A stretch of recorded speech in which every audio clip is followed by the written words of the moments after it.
এটা ফোন দিল। হ্যালো, হ্যাঁ। ও, বাবু অসুস্থ? আচ্ছা, টাকা পয়সা আছে ঘরে? নাইগা? আচ্ছা, আমি দেখি স্যারেতে ম্যানেজ করতে পারি কিনা। আচ্ছা, আচ্ছা ঠিক আছে, আমি স্যারেতে নিয়ে আসতেছি।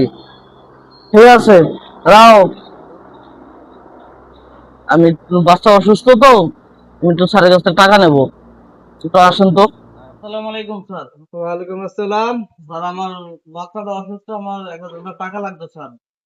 দেখো, তোমারে কিছুদিন অগ্রিম টাকা দিয়ে দিছি তোমারে, ঠিক আছে? জি স্যার। এখন তো কার টাকা আমি দিতে পারবো না। তে কি করবা তুমি? আমার কাছে তো টাকা পয়সা এখন নাই বর্তমানে, বুঝছো?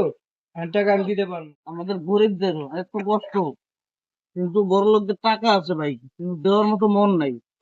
স্যারের অনেক টাকা, তাই স্যারের কিনতে 1,000 টাকা দিলে স্যারের কোনো ক্ষতি হতো, কিন্তু ওদের দেওয়ার মতো মন নাই স্যার, বুঝছেন? চাই না, আমার একদিন হাজিরা টাকা আপনার দুই দিন নাই আমার ঘরে আছে। ভাই দিলে আমার একটু উপকার হবে, আমার বাচ্চা মেডিকেল নিন ভাই।